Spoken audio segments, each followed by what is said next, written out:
Hey everybody, I've just landed in Stockholm, Sweden for about 5 days of adventures with two friends of mine. We flew overnight from Orlando to Reykjavik and then from Reykjavik to Stockholm. None of us got a lot of sleep on the flight, but we're going to make the most out of what's left of this day.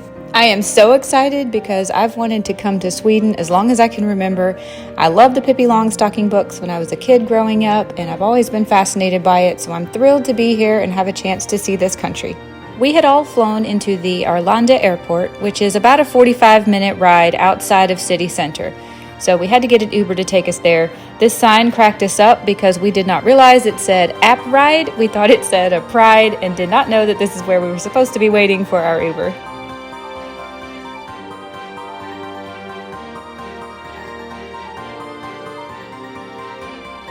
This was the first building I saw painted red with white trim, and I was so excited because to me this is classic Sweden.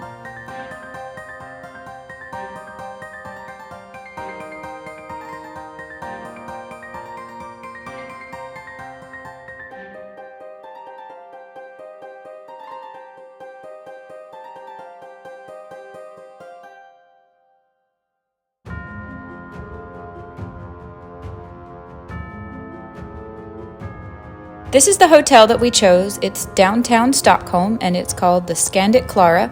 We got a really great rate on a room for the three of us, but the reason we chose it is because they serve a breakfast buffet every morning and we knew that would save us some money also.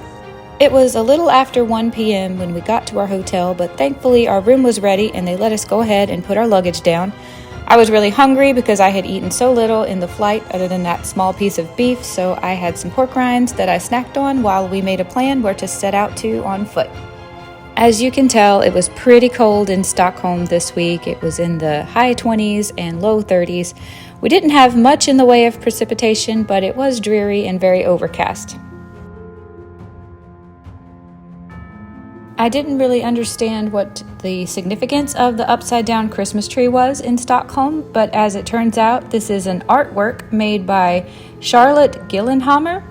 She's been a Swedish artist for over 30 years and is very famous. This particular piece is called Die for You or Take Root.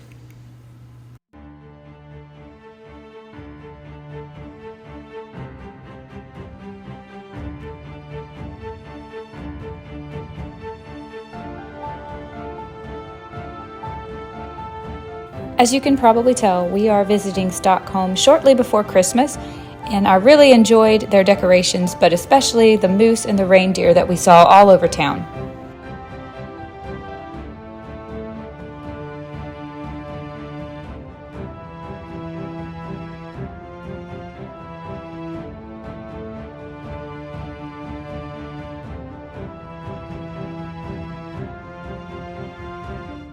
If I'm not mistaken, this is a statue of King Gustav II.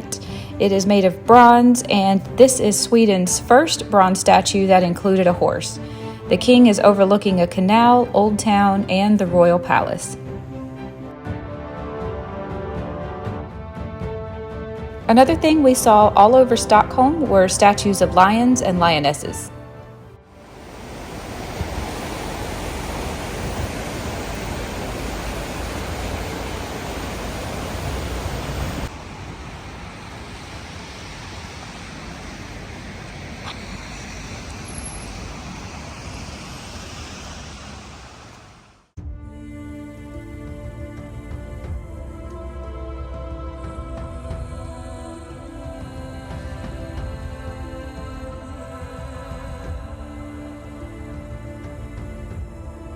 I picked where to go to dinner on our first night. We had to walk a little over a mile to get there, but it was well worth it because we got to see so many cool things on the way.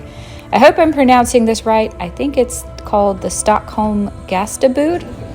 Here's a little look at the menu. I didn't film much inside though because it was pretty crowded with people.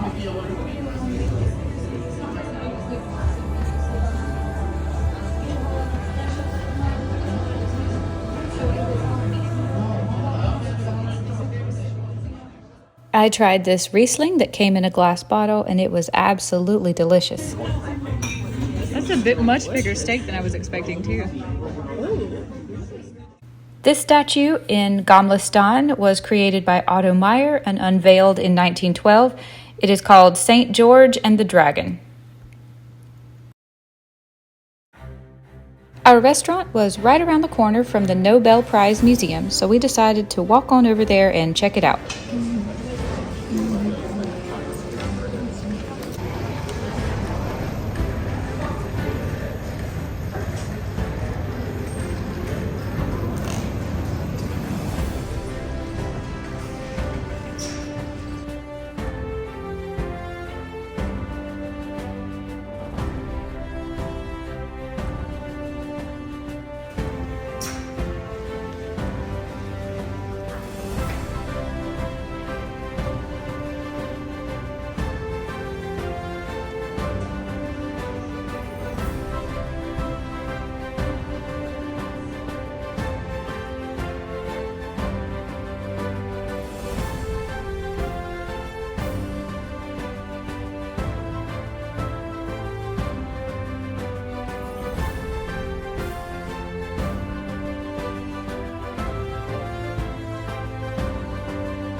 Right next door to the Nobel Prize Museum is this place. It is a wooden horse museum.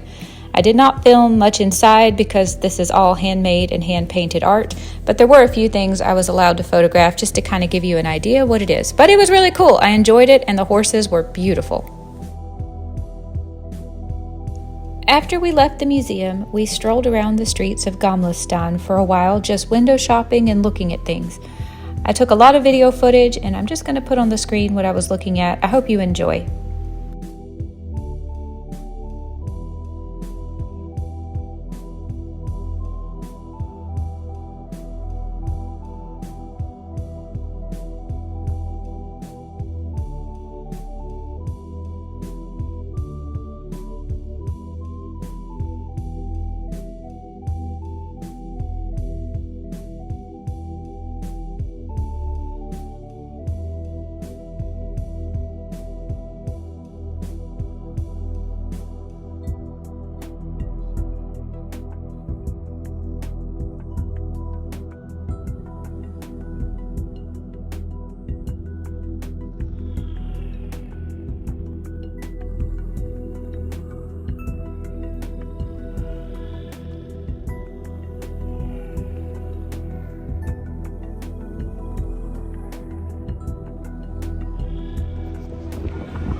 At this point, it was probably about 6 o'clock in the evening, and we were all getting super tired because we hadn't really slept any the night before on the plane. So we went back to our hotel and sat in the lobby and just sort of chilled for a little bit, trying to come up with a plan and reassess how much energy we had left for the day. We decided we all needed a coffee to wake ourselves back up. So one of my friends found this place. It's called Espresso House, and it was just right around the corner from our hotel. So we walked over there to get a snack and a coffee.